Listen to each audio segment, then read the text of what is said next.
Hello అందరికీ అందరు ఎలా ఉన్నారు బాగున్నారా? మేము కూడా బాగున్నామండి. Welcome back to our channel Neeraja Krishna vlogs. ఈరోజు నేను ఒక ఇన్సిడెంట్ చూడటం జరిగింది. అది నాకు చాలా అంటే చాలా బాధ అనిపించింది. అసలు ఏంటి, ఏం జరిగింది, ఎక్కడ జరిగింది అదంతా మీతో షేర్ చేసుకుందామని ఈ వీడియో చేస్తున్నాను అనమాట.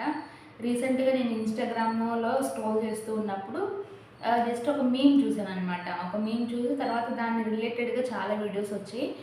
అది ఏంటి డీటెయిల్స్‌లోకి వెళ్ళే ముందు నా ఛానల్‌ని కనుక మీరు ఫస్ట్ టైం చూసినట్లయితే తప్పకుండా సబ్స్క్రైబ్ చేసుకోండి.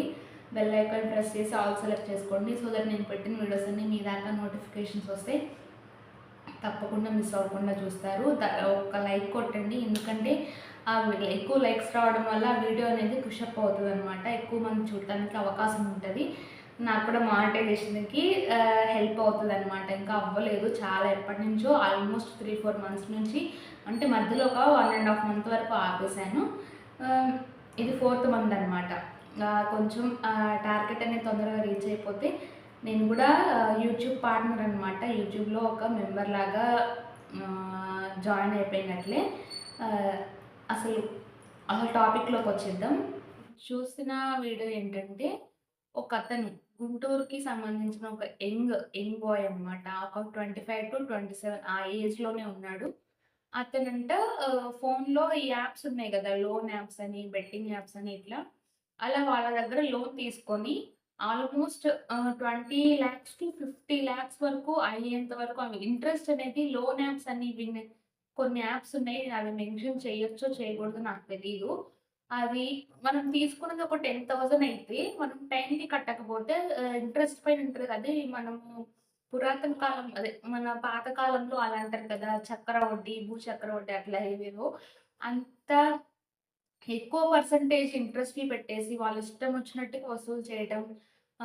ఫోన్ నంబర్స్ మన ఫ్యామిలీ మెంబర్స్ కూడా తీసుకొని వాళ్ళకి ఫోన్‌లు చేస్తామని బ్లాక్‌మెయిల్ చేయడం. వీళ్ళ టార్చర్ అంతా ఇంత కాదు. మనం చాలా న్యూస్ చూసే ఉన్నాము. బట్ అయినా మరి వాళ్ళ ట్రాప్‌లో ఎందుకు పడుతున్నారో నాకైతే అర్థం కావట్లేదు. దయచేసి వాటి జోలికసలు పోకండి. ఆహ్, ఎంతైనా వు మనకు అవసరాలు తగ్గించుకునే ఆలోచనలోనే ఉండండి తప్ప, లేదంటే వేరే సోర్స్ తీసుకోండి. ఇప్పుడు బ్యాంక్ వాళ్ళు గూడా మనకి చాలా తక్కువ ఇంట్రెస్ట్‌కే అమౌంట్ అనేది ప్రొవైడ్ చేస్తున్నారు కదా! లోన్స్ అయినా. చాలా టైప్స్ ఆఫ్ లోన్స్ కూడా ఉన్నాయి. అలానే ఫినాన్షియల్ బ్యాంక్స్ ఉన్నాయి. ప్రైవేట్ బ్యాంక్స్, గవర్నమెంట్ బ్యాంక్స్ ఇంకా చాలా ఉన్నాయి కదా! మన ప్రూఫ్స్ అప్పుడు పెట్టేసుకొని ఏదో ఒక లోన్ అనేది మీరు అప్రూవ్ చేసుకోవచ్చనమాట. అసలు ఈ ఇన్సిడెంట్ ఏంటంటే ఒకతను అలా 20-30 లాక్స్ వరకు కూడా వాళ్ళ దగ్గర బాకీ ఏర్పడ్డాడనమాట. సో, ఇంట్లో చెప్పలేక అసలు ఏం చేయాలో తెలియక తను ఆర్గాన్‌ని తన బాడీలో ఉన్న ఆర్గాన్‌ని సేల్ చేసుకొని డబ్బుతో లోన్ తీరుద్దాము అన్న ఆలోచన. అంటే అంత పీక్స్ లెవెల్‌లో వాళ్ళ టార్చర్ అనేది ఉందనుకుంటా. ఎవరైనా మనం ఏదో ఒక మార్గంలో కట్టేద్దాము అని చెప్పి ఆలోచిస్తారు గానీ, తన బాడీ పార్ట్స్‌ని అమ్మేస్తేనే ఆ అమౌంట్ అనేది నేను అప్పు తీర్చగలను అనుకున్నాడంటే, అది ఎంత అమౌంటో మీరు ఒకసారి ఆలోచించుకోండి. సో, అలా తను కిడ్నీ ఉంటది గదా!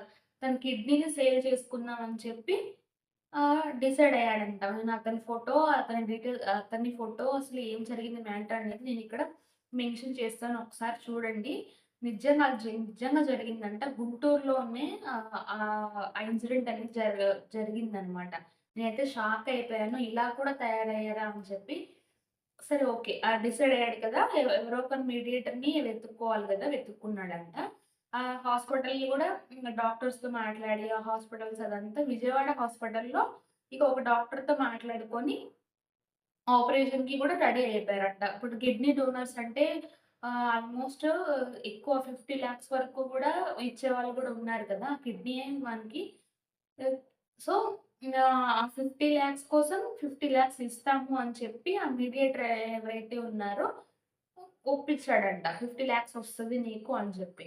ఈయన గూడా నా అప్పనేది తీరిపోతది గదా! ఒకటి పోయినా ఒక కిడ్నీ ఇచ్చేసినా ఒకటి ఉంటది కాబట్టి నేను సర్వైవ్ అవ్వగలను అనే ఆలోచనలో తను గూడా ఓకే అని అనడం జరిగిందంట.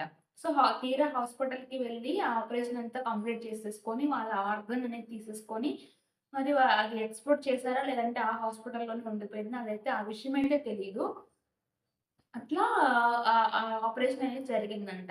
స్పాట్‌లోనే క్యాష్ ఇస్తామని చెప్పి అప్పుడైతే ఇవ్వలేదంట. ఆపరేషన్ అయ్యాక ఆహ్, అంటే ఈయన డోనర్ కదా!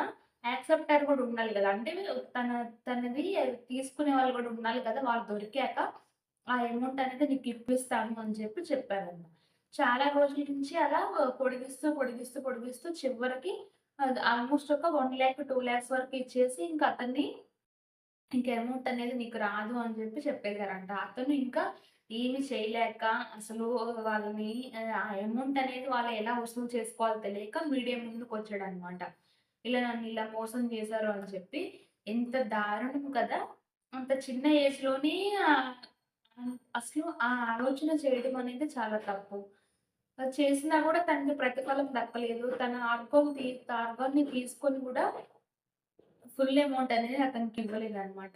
దయచేసి అసలు ఆ డాక్టర్‌ని ఆ డాక్టర్స్ మరి ఎలా చేశారో నాకైతే అర్థం కావట్లేదు. జస్ట్ ఇలాంటి వాళ్ళకి కొంచెం కౌన్సెలింగ్ చేసి ఇది కరెక్ట్ కాదు. వేరే వే చూసుకోండి. వేరే విధంగా ఆ అమౌంట్ అనేది క్లియర్ చేసేలాగా ఆలోచించాలి గాని అంతే తప్ప ఈ డెసిషన్ తన లైఫ్ అనేది ఒక దాంతో బతకొచ్చు గానీ ఏదైనా ఎంప్టీయే గదా! ఒక ఆ పార్ట్ అనేది.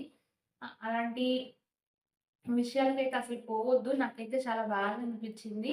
తన ఆర్గాన్ పోగొట్టుకొని కూడా ఫుల్ అమౌంట్ అనేది తను తీసుకోలేకపోయాడు. దీనిపైన మీ అభిప్రాయం ఏంటో నాకు కామెంట్ సెక్షన్‌లో చెప్పండి. ఇలాంటి వీడియోస్ ఇంకా చేయకూడదని చెప్పి నేను అనుకుంటున్నాను. ఎందుకంటే ఇలాంటి టాపిక్స్ అనేవి అసలు ఇలాంటి విషయాలనేవి ఎక్కడ జరగకూడదు అని చెప్పి నేను ఆశిస్తున్నాను. So, thank you for watching. Next వీడియోలో కలుద్దాం.